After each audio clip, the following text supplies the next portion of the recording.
तो हम प्रेजुडिस के बारे में इस चैप्टर में देखेंगे। प्रेजुडिस क्या होता है, तो हमारी पहली हेडिंग ही इस चैप्टर में दी हुई है प्रेजुडिस। इसे प्रोनाउंशिएट हम करेंगे प्रेजुडिस। तो प्रेजुडिस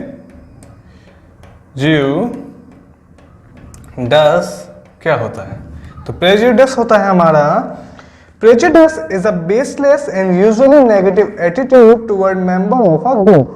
prejudice हमारा कोई भी नेगेटिव एटीट्यूड जब हम दिखाते हैं किसी भी और इंसान के प्रति,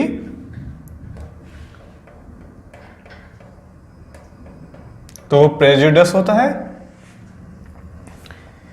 prejudice is a combination of two words, pre and judge। ये दो वर्ड का मिला के बना हुआ वर्ड है, क्या क्या, प्री प्लस जज। अब प्री का मतलब होता है पहले और जज का मतलब होता है किसी को जज करना। तो जब हम किसी को जानने से पहले जज करने लगते हैं तो उसे प्रेजुडिस बोलते हैं। ओके,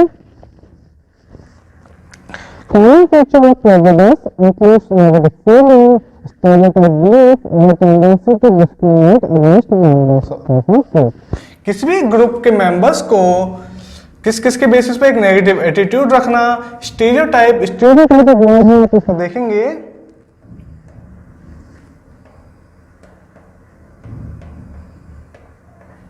स्टीरियोटाइप, अब स्टीरियोटाइप का मतलब होता है पुरानी सोच वाले। पुरानी सोच का मतलब ये नहीं है कि सारी पुरानी सोच गलत होती है, जो रूढ़वादी सोच के होते हैं कि फॉर एग्जांपल कोई कहे कि लड़की है काम नहीं करेगी, पढ़ाई नहीं करेगी, तो ये उसकी सोच गलत है, तो वो स्टीरियोटाइप है। ओके, ऐसा नहीं है कि अगर वो कह रहा है किसी भी काम के लिए और वो काम सही है लेकिन पुराने टाइम से चला आ रहा है तो वो स्टीरियोटाइप होगा, वो स्टीरियोटाइप नहीं होगा। स्टीरियोटाइप वो होगा जब वो पुराने टाइम की गलत सोच को आज भी लेके चलेगा आज के टाइम के हिसाब से, तो वो हमारा स्टीरियोटाइप होगा। ओके, इसके बाद prejudice can be based upon factors including किस किस बेसिस पे हम डिस्क्रिमिनेट करते हैं लोगों को, सेक्स मतलब वो इंसान है या फिर वो मेल है या वो फीमेल है। सेकंड हमारा रेस, रेस मतलब वो कौन सी नस्ल से बिलोंग करता है। थर्ड हमारा एज, वो किस एज का है, या छोटों बड़ों में भी डिस्क्रिमिनेशन होता है। फोर्थ इज सेक्सुअल ओरिएंटेशन, मतलब जैसे अगर कोई स्पेशल चाइल्ड होता है, जैसे किसी के फॉर एग्जांपल हाथों में डिफेक्ट है, स्पेशल चाइल्ड बोलते हैं उनको, तो उसे भी हम कभी कभी क्या कहते हैं डिस्क्रिमिनेट कर देते हैं, तो ये हमारा सेक्सुअल ओरिएंटेशन के हिसाब से डिस्क्रिमिनेशन हो जाएगा।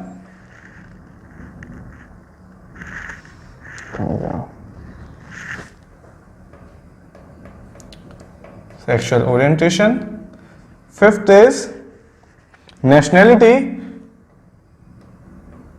जैसे कि अगर कोई एग्जांपल, कोई इंसान चाइना से इंडिया में आया है कोई काम करने के लिए, तो सेक्सुअल ओरिएंटेशन। इसके अलावा हम देखेंगे फिफ्थ हमारा सेक्सुअल ओरिएंटेशन के लिए nationality,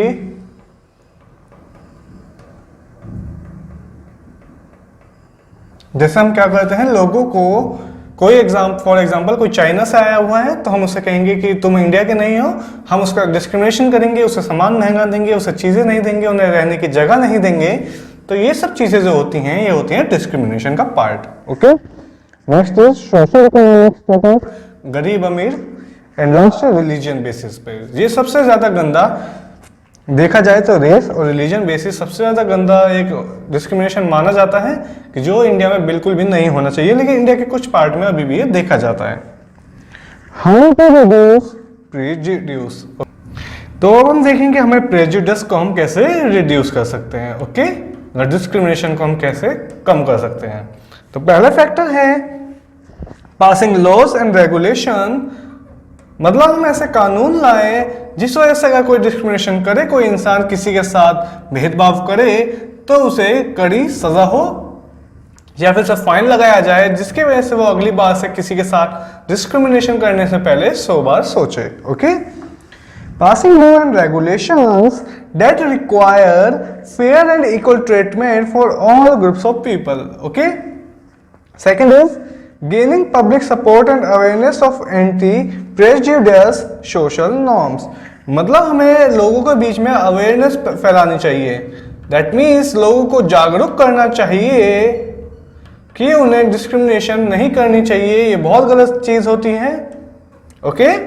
third is making people aware of inconsistence in their own belief.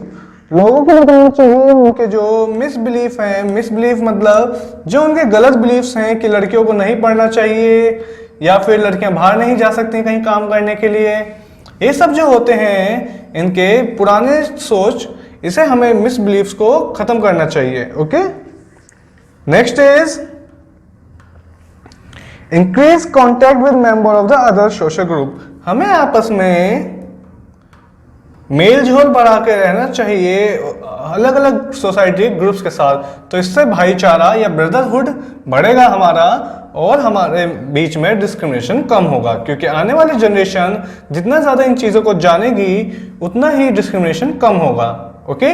क्योंकि अब जो पुराने सोच वाले लोग हैं उन्हें चेंज करना थोड़ा मुश्किल होता है, लेकिन जो आने वाली जनरेशन है उन्हें हम स्टार्टिंग से ये चीज़ें बताते चलें तो हमारे आने वाले टाइम में प्रीजुडिस एंड डिस्क्रिमिनेशन बिल्कुल ही खत्म होने के कगार पे आ जाएगा। Okay. Next heading is stereotype.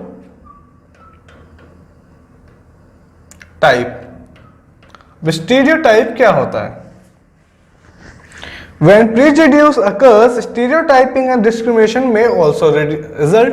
कि जब prejudice होगा तो डिस्क्रिमिनेशन और स्टेरियोटाइप्स लोग भी बहुत ज्यादा बढ़ेंगे। अभी कैसे बढ़ेंगे हम देखते हैं इनमें। In many cases, prejudice are based upon stereotype. A stereotype is simplified assumption about a group based on prior assumption. That means आपने बहुत पुरानी कोई सोच बना रखी है किसी भी एक ग्रुप के बारे में कि भैया ये लोग तो ऐसे होते हैं, तो ये जो सोच है ये हमारी स्टीरियोटाइप होती है, क्योंकि हम बिना जाने लोगों को पहले से ही एक सोच बना के चल रहे हैं कि ये लोग तो ऐसे ही होंगे, ये लोग कभी सही नहीं हो सकते। तो ये हमारी बहुत ज्यादा गलत सोच है। Stereotypes can be both positive और नेगेटिव। स्टीरियोटाइप हमारी पॉजिटिव भी हो सकती है और नेगेटिव, जैसे पहला एग्जांपल पॉजिटिव का, womens are warm and nurturing and teenager are lazy. जैसे पहला एग्जांपल है womens are warm and nurturing, मतलब वुमेन्स जो होती हैं बहुत ज्यादा वार्म होती हैं और नर्चरिंग होती हैं। ये एक पॉजिटिव अप्रोच है पुरानी सोच का। सेकेंड है हमारा टीनेजर आर लेजी। जैसे हमने टीनेजर के एक ग्रुप पे बना दिया कि भाई सारे टीनेजर लेजी होते हैं, तो जरूरी थोड़ी है सब टीनेजर लेजी हों। तो यही कुछ नेगेटिव और पॉजिटिव अप्रोच होते हैं हमारे स्टीरियोटाइप के। Stereotypes can lead to faulty belief, but they also result in both prejudice and discrimination. Stereotype जो होते हैं हमारे एक तरह से हमें faulty मतलब कि गलत, faulty approach हमें दिला देते हैं किसी भी चीज के बारे में, faulty belief हमें करा देते हैं, और इसी वजह से जब हमें किसी पर गलत belief हो जाता है किसी भी चीज पर, तो prejudice and discrimination का कारण बनती है या उसका रीजन होता है। ओके। आगे हम देखेंगे, you must have seen this thing in your home like girls should be काम एंड इंट्रोवर्ट। आपने अपने घर में देखा होगा कि जो बड़े बुजुर्ग होते हैं, हमारे दादा या हमारी दादी या हमारे नाना नानी, ये जो इस एज के ग्रुप के लोग होते हैं, उनकी एक थिंकिंग होती है मेनली कि लड़कियां जो होती हैं वो चुपचाप रहनी चाहिए, वो शांत रहनी चाहिए, और लड़कों में ऐसा बिल्कुल भी नहीं होना चाहिए। ओके। तो ये हमारा एक स्टीरियोटाइप का एग्जांपल है कि पहले से ही सोच लेना कि लड़कियां शांत और इंट्रोवर्ट ही होंगी। इंट्रोवर्ट का मतलब होता है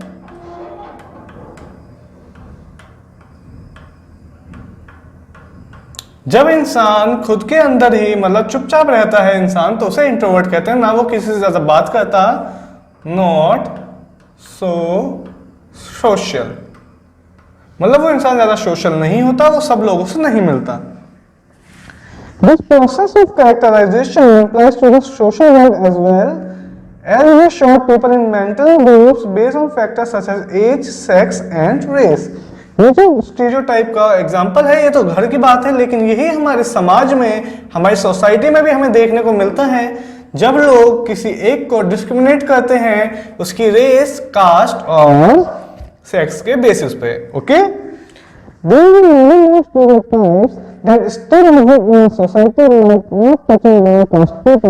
आपने सुना होगा बहुत सारे स्टीरियोटाइप होते हैं जिसमें से एक है नॉट टचिंग लोअर कास्ट। ये स्टीरियोटाइप बहुत ज्यादा मिलता है कि लोग सोचते हैं कि जो लोअर कास्ट के लोग हैं उन्हें हमें टच भी नहीं करना चाहिए। ओके, तो ये बहुत ही गलत चीज है। Not everyone goes to have higher education, लड़कियों को हायर एजुकेशन नहीं प्रोवाइड करनी चाहिए।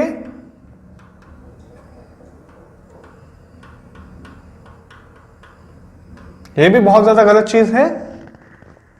इसके डिस्क्रिमिनेशन डॉटर, बेटा और बेटी में डिस्क्रिमिनेट करना कि बेटा है तो इसे सब दिलाओ, ये बेटी है तो इसे कुछ मत दिलाओ, ये घर में बैठेगी, ये सोच हमारी स्टीरियोटाइप के एग्जांपल्स हैं।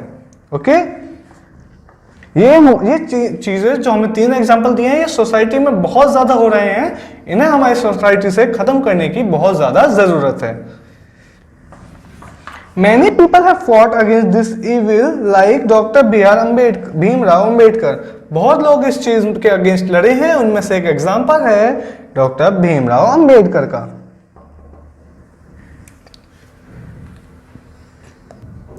तो सबसे पहली बात यहां हमने देखा डॉक्टर भीमराव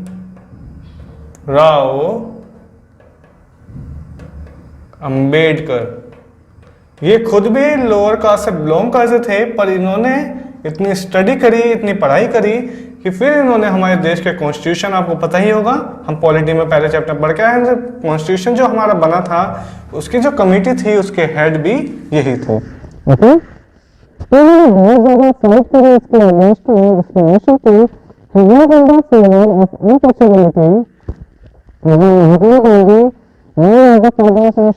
महात्मा गांधी के बारे में क्या कहा जाता है? Mahatma Gandhi is father of nation. Okay, untouchability is Harijans. Okay, the first Harijan means people of God. हरिजन का मतलब क्या होता है? लगता है हरिजन, हरिजन का मतलब होता है पीपल ऑफ गॉड, मतलब भगवान के बंदे को हम हरिजन बोलते हैं। यही काम इन्होंने तो लोअर कास्ट के लोग थे, उनका चीज़ बोलते थे उस टाइम पर, ये भी क्योंकि ये भगवान के बंदे हैं, उन्होंने इज्जत देनी चाहिए। Constitution also has various provisions to work in the favor of such people and to reveal even pre-degrees student class successors that still exist in India. और Constitution में भी बहुत सारे untouchability के लिए fundamental rights और भी चीजें कोई डिस्क्रिमिनेशन नहीं है। एक तो जो है आप रीड करेंगे, ओके, आप देखेंगे इसमें हमें क्या आता है, क्या हम इससे समझने बनते हैं। The Constitution of India enjoins the state to supply social, economic and political justice to all citizens. That means हमारा Constitution में प्रोवाइड करता है क्या social, economic and political justice to all citizens. That means India का हर नागरिक socially, economically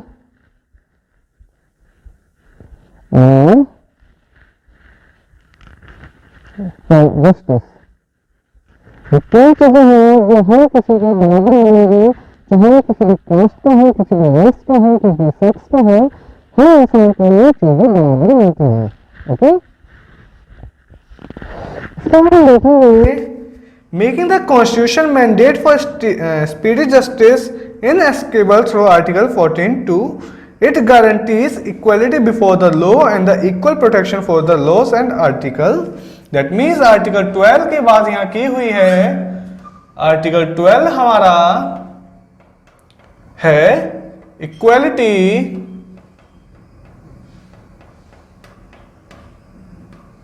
before law. That means कानून के सामने सब लोग बराबर हैं, ना कोई बड़ा है ना कोई छोटा है, सबको कोई क्राइम करेगा सबको सजा बराबर होगी, अगर किसी ने क्राइम नहीं किया तो सबको बेल मिलेगी। ऐसा नहीं है वो किसी पर्टिकुलर कास्ट, ग्रुप या फिर रेस का है तो उस इंसान को सजा अलग मिलेगी। ओके, तो सब लोग, सबको बराबर सजा मिलती है, सब कानून के आगे बराबर हैं। ओके, फिर आर्टिकल 39A हमें दिया हुआ है जो हमें state to secure the operation of the legal system in such a way that it promote justice on the basis of equal opportunity and ensure that the same is not denied to any citizen by reason of economic or disability। तो it means article 39A हमें क्या बताता है? Article 39A हमें बताता है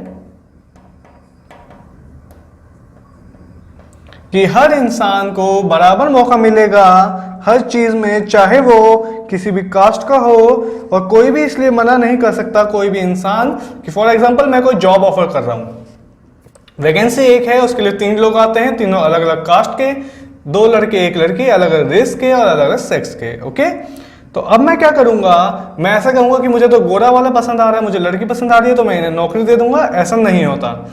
39A हमें opportunity देता है कि अगर कोई हमारे खिलाफ ऐसा करे कि मैं सिर्फ इसे ही पर्टिकुलर इंसान को नौकरी दूंगा तो उसके खिलाफ हम केस कर सकते हैं। हमारा लॉ हमें प्रोटेक्शन प्रोवाइड करेगा कि ये हरकत कोई ना करे, मतलब आपको अपॉर्चुनिटी में डिस्क्रिमिनेशन ना फील करना पड़े। Further equal opportunity must be offered to for access to justice as it is not sufficient that the law treat all persons equally, irrespective of the prevalent inequalities. The expression access to justice focus on the following 2 basic purposes of the legal system. Okay? तो हमारे system के mainly देखा जाए तो 2 चीजों पर focus करता है हमारा। वो चीजें क्या क्या हैं? वो चीजें हैं सिस्टम एक्सेसिबल होना चाहिए सबके लिए, मतलब कोई भी जाके कहीं भी अपनी आवाज उठा सके।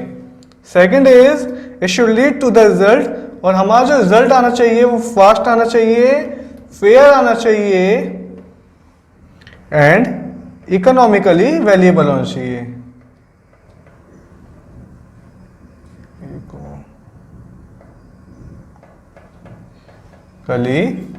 वैल्यूएबल।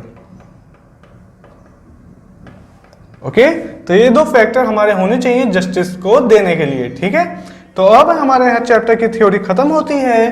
नेक्स्ट लेक्चर में हम चैप्टर की एक्सरसाइज करेंगे, तब तक आप एक बार इसे रिवाइज कीजिए और फिर हम मिलते हैं नेक्स्ट लेक्चर में। कुछ वर्ड हमने इस चैप्टर में देखे थे, एक बार हम उन्हें भी रीड कर लेते हैं। तो कुछ वर्ड हमने देखे, पहला वर्ड है हमारा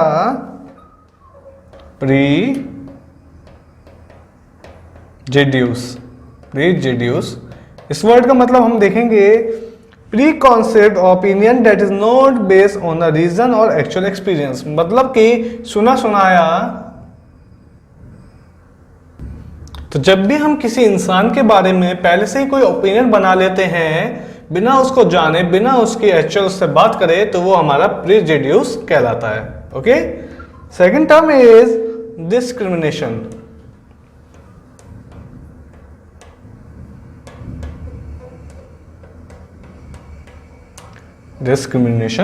डिस्क्रिमिनेशन में लिखा है द अनजस्ट और prejudicial treatment of a different category of people specially on the group of race, age और सेक्स।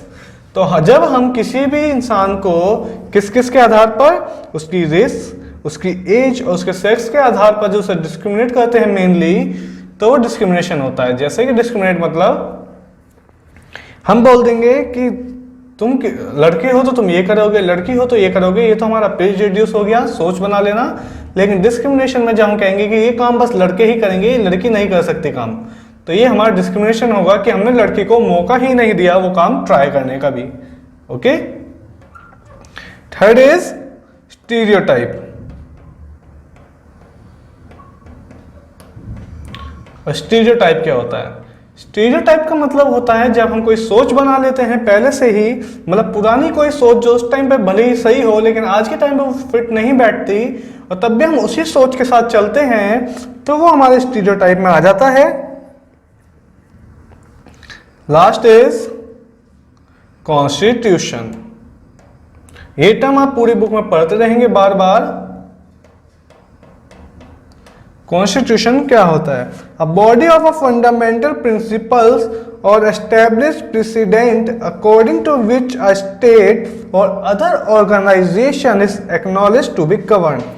कोई भी एक बुक जैसे हमें दी हुई है, अगर उसमें लिखा हुआ है कि इंडिया को कैसे, किसी भी कंट्री को कैसे चला सकते हैं, गवर्न कर सकते हैं, तो वो हमारा कॉन्स्टिट्यूशन होता है। उसमें लॉ होते हैं, उसमें राइट्स होते हैं, उसमें तरीके होते हैं अलग चीज़ों के कि देश को कैसे चलाना है, इसलिए वो हमारा कॉन्स्टिट्यूशन या किसी भी कंट्री का कॉन्स्टिट्यूशन होता है।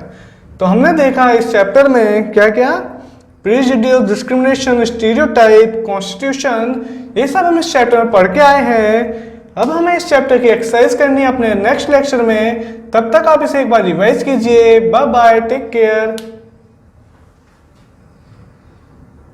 हेलो क्लास 6 स्टूडेंट्स, कैसे हैं आप सब? I hope you all are fine. तो जैसे कि हम अपना चैप्टर 1 पॉलिटिकल साइंस का कंप्लीट करके आए हैं, तो अब हम स्टार्ट करेंगे हमारा चैप्टर 2 पॉलिटिकल साइंस का लेक्चर 1, जिसका हमारा नाम है चैप्टर का प्रेजुडिस एंड डिस्क्रिमिनेशन। ओके, तो हम ये रीड करेंगे। अपनी बुक का पेज नंबर 108 ओपन कर लीजिए, और पहली लाइन जो लिखी है वो है, in India there is a lot of discriminated attitude for different section of society in different context. अब डिस्क्रिमिनेशन क्या होता है? सबसे पहली चीज,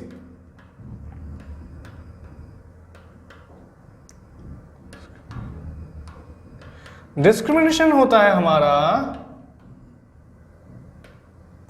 भेद भाव। ओके, तो जब हम किसी भेदभाव करते हैं, उसकी रेस, उसकी कास्ट, उसके कलर, इन सब चीज़ों के आधार पर, उसकी वो कौन सी लैंग्वेज बोलता है, वो कहाँ पे उसका जन्म हुआ है, इन सब चीज़ों पे जब हम किसी के साथ डिस्क्रिमिनेशन करते हैं, तो वो बहुत ज़्यादा गलत होता है, भेदभाव गलत होता है। तो इस चैप्टर में हम यही देखेंगे। बहुत ज़्यादा डिस्क्रिमिनेटिव एटीट्यूड लोगों का रहा है हमेशा से डिफरेंट सेक्शन के लिए हमारी सोसाइटी में। Like people think a person speaking English is more educated then a person speaking in Hindi. जैसे इसका मेन एग्जांपल दिया हुआ है, हर कोई इंसान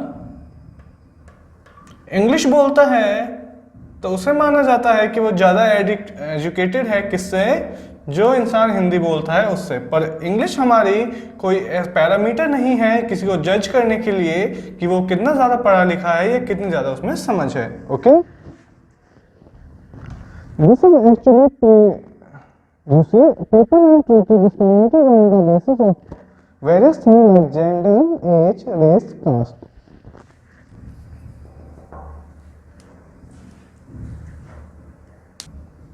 तो प्रेजुडिस